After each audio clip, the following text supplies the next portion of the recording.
Lagos protest. Leave Sunday Igboho alone or else, Yoruba agitators warn federal government.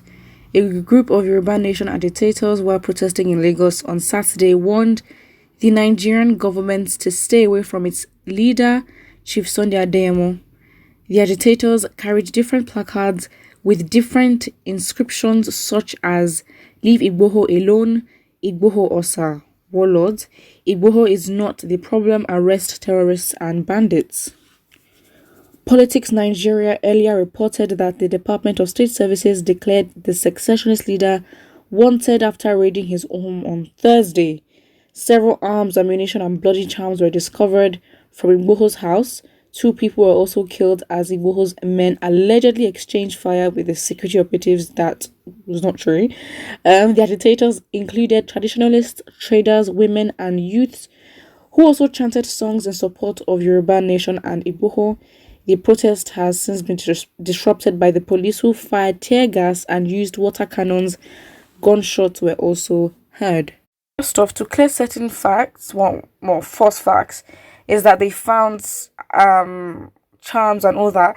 The picture that was uploaded to the internet by the DSS, claiming that these things were found in Igboho's residence, was actually found to be a picture from like 2010 of a whole different case. For some reason, they just thought, let's put the same picture, but of course that, those were not the actual things from Igboho's residence, which obviously disproves or does not really give, doesn't give weight to the claim that they found guns and all that. They might have, but the picture put there claiming that it was those specific things were found in his house were not true, just to make that clear.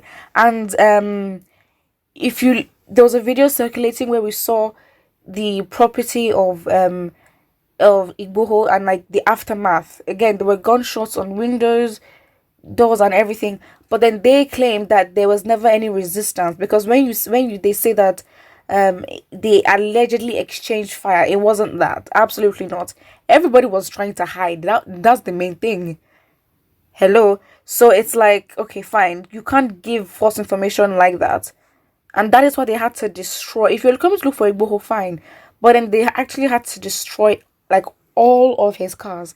There was no window that was not broken in that house. So yeah, but let's just get that record straight instead of giving out false data on what actually might have happened. But of course, I think that if anything, I think the impact of this can go both ways, because with the two major secessionist groups that are pushing for self-determination, both leaders have been attacked or indirectly attacked and are deemed as wanted.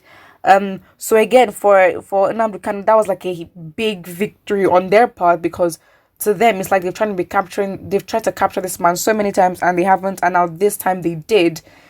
This, in a way, as much as we might not like it, we can't deny that its impacts to some would be to shun them and make them take a few steps back in terms of pushing for agitation and being vocal about this. It would definitely work as a shunning tactic. And then not even a month after this, just like how many days, like 3-4 days, and then Igboho's house or residence is attacked, and then his wife is taken, and then the DSS admitted to the fact that they killed and they took some of Igboho's aides and all that, which of course is like, how can you admit that? Are you not putting yourself in trouble because you're not meant to do that? But yeah, that's just what it is. So again, that acts as a shunning tactic, whether we like it or not. However, it still acts as it still pumps in motivation for a lot of people who want to defend the nation, and of course a lot of neutral people who don't even follow Igboho or Nnamdi Kanu. They're just like, excuse me, so he's fighting for self-determination now a problem. If you can put in and mobilize efforts to get Nnamdi Kanu and do all that, why can't you do the same when it comes to fixing and tackling insecurity and banditry and all that? Because you've now proven to us by this act that you do have the resources to do the right thing, but you just choose not to do it. So that's it.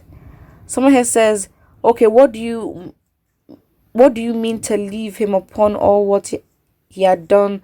The criminal activity, he has to be brought to book and punished for what he had committed. If so, Nnamdi Kanu has to be released too. This our country is not for Igbo, Yoruba or Hausa Fulani, but it's for all of us, and we love our country, and we please, okay, cool. But then, well, that's the thing. Why what is funny here is you say this country is for all, is not for Igbo, Yoruba, but for all of us. But then it's like, but some people don't want to be part of this country. I don't know why that's such a hard thing for some people to understand. Like, you want to hold an ethnic group against their will. Do you know what that is called? And it's like, okay, fine, he must be brought to book. For what has he done? And please, if you're gonna come and say things like this, spell properly so we know you're serious. Someone replied and says, what offense has he committed? He has never killed anyone or harmed anyone. You Northern are nothing but hypocrites. All the bandits that rape, kill, and commit all sort of crimes. Say about that and leave the Southerners alone.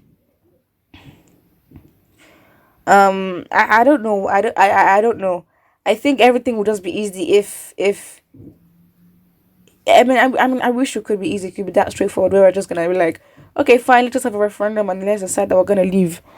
This United Nigeria Front, I please, okay, I don't know where, I don't know who's uniting. You unite for one Nigeria, like who, like, excuse me. So again, I don't think Nigeria is inherently bad. Its existence, it's just the leadership, to be very honest. There is no way. I mean, sometimes, yeah, the people do go out of order, but then there is no way the government will go out of order and the people will not follow suit. The fact is, when the government put things in place, the people will follow. And depending on how intense the government is and the kind of, system of government that they actually, employ, which should be a democracy, nothing else, because it seems like the intensity this government uses is that of, of dictator like leadership, where it's like they do whatever they want and they don't care. So yeah, there is no way there's a system of government and the government actually, or the people, the leaders, follow it to the book and properly, accept, give it out, and also follow the rules by themselves. There is no way that people will not fall in line. It can't happen, and then people are gonna fall out of line because the government is doing their job. It doesn't work like that. People are not crazy. And I think it's a gaslighting of thinking that people are just, they need this X amount of control because they are just, please, people, you make choices, and depending on those choices, you will suffer the consequences. That's it. Put what you think about it in the comment section below. Don't forget to like and subscribe.